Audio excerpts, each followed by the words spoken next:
and I shall now make a statement in my capacity as the representative of the United States.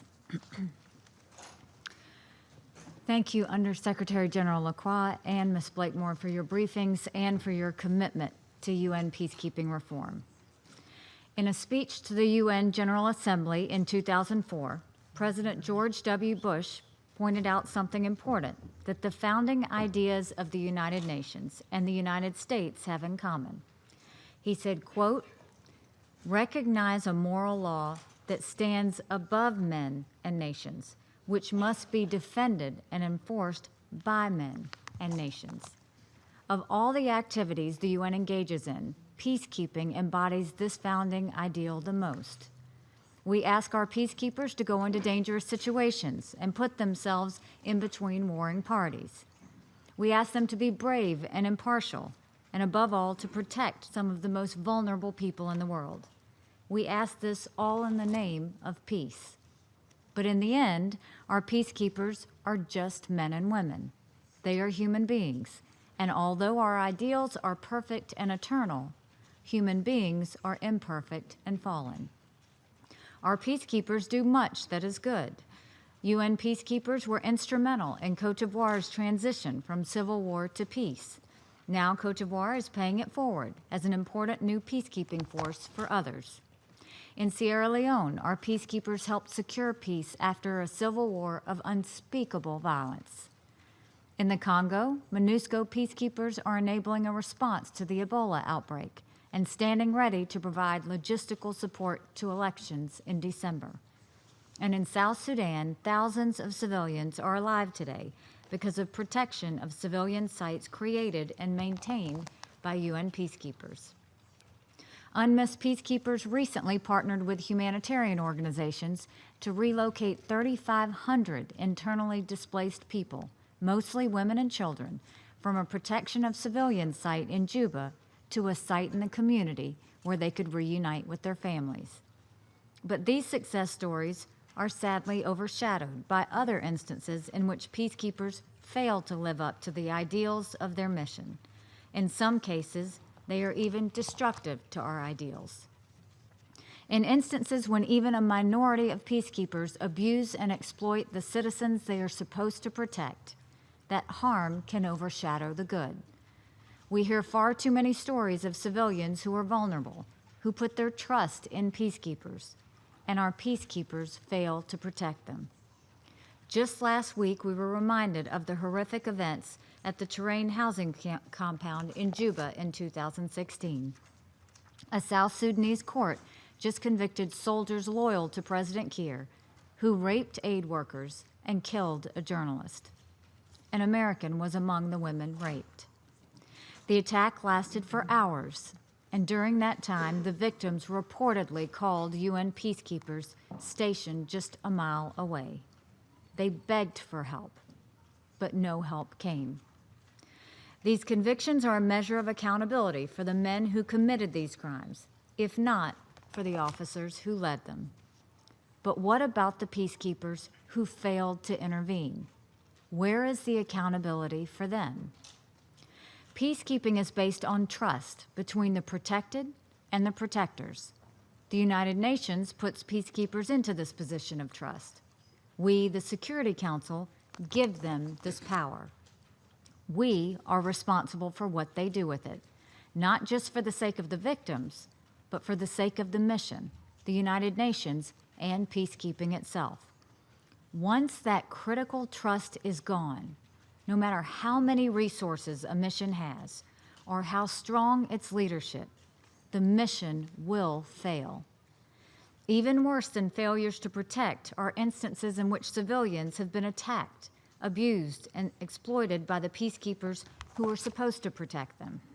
We've all heard the stories, some of which Sarah has just described in haunting detail. You've just heard about the voices of young girls and boys grabbed off the streets, young girls forced to have sex with soldiers for as little as an egg to eat. Sexual assaults so common that they're not reported. Young girls and women left alone to care for their so-called peacekeeping babies after the rapists who fathered them leave the country. a farmer and mother of 7 in the Central African Republic, said it better than I can when she told a reporter, quote, "We were told that the peacekeepers came to protect us. Instead, we see that it is the peacekeepers who caused the rapes. It makes me sick," unquote. It's been 2 years since the Security Council was briefed on horrific allegations of sexual exploitation and abuse by peacekeepers in the Central African Republic. The Security Council recognized the need to take action in response to these violations and adopted Resolution 2272, the first resolution to address the need to hold peacekeepers accountable for sexual exploitation and abuse. But 2 years later, we're still waiting for justice for the victims in Dakoa. We supported the Secretary General in repatriating troops and police who display a pattern of abusive behavior. Some critical steps have been taken, and we applaud them. But we have an obligation to ensure that more is done. The UN's own public reporting shows that there are several peacekeeping units which have faced repeated allegations of sexual exploitation and abuse. But these same allegations have remained pending for years. The perpetrators have gone unpunished. And unbelievably, some accused troops remain in UN missions, able to continue the abuse and the power that they have, the power that we've given them. What message does that give to other peacekeepers? The United States acknowledges and appreciates the step that the Secretary General has taken to address this crisis, and member states have responded to the Secretary General's leadership by supporting UN initiatives to prevent and report sexual exploitation and abuse. The United States shares the Secretary General's commitment to peacekeeping performance across the board. The ongoing struggle to make progress against the problem has shown the need for clear, objective standards of performance and accountability. We need to create a culture of performance in UN peacekeeping.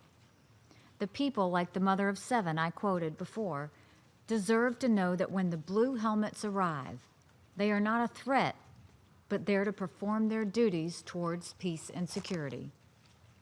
The United States has introduced a new resolution to empower the UN Secretariat and accelerate progress on improving peacekeeping performance. Our resolution advances 3 simple but critical peacekeeper performance priorities. First, it mandates a timely, transparent reporting process of performance failures to the Security Council and to concerned member states. We can't fix what we don't know. Better information will help the Council, the Secretariat, troop and police contributing countries, and donors work together to recruit, field, and retain the most qualified and capable peacekeepers. Second, we create accountability measures for failures of performance and concrete incentives for stronger performance. Accountability is not a dirty word. We must ensure that our peacekeepers are capable, professional, and willing to carry out the critical mandates with which they have been tasked. At the same time, we need to do a better job of recognizing, rewarding, and replicating good performance. This resolution puts the force of the Security Council behind that too. And third, our resolution recognizes the role of data in improving troop performance by matching the right troops and police with the right roles. Training and operational readiness should be our criteria for deploying troop and police units, not politics. In the days ahead, I urge my colleagues to work with us on this resolution. Bring your best ideas of how we can incentivize better performance and hold all peacekeepers, particularly those in the positions of leadership, to the highest possible standards. We owe this to the victims of abuse and neglect, of course, but we owe it to the peacekeepers themselves as well. Their safety and security is directly linked to their performance. The men and women we send into harm's way need to know that they are always serving alongside other peacekeepers who can be counted on to do their duty and not abuse their power. The people of the United States support the UN when it lives up to the ideals of its founding because we share those ideals. Please help us show that this support is not misplaced. Join us in the effort to ensure that the men and women who represent the United Nations to the world have training, professionalism, and character to match their high mission. So many vulnerable people in the world are depending on us. They're giving us their trust. We owe them our protection.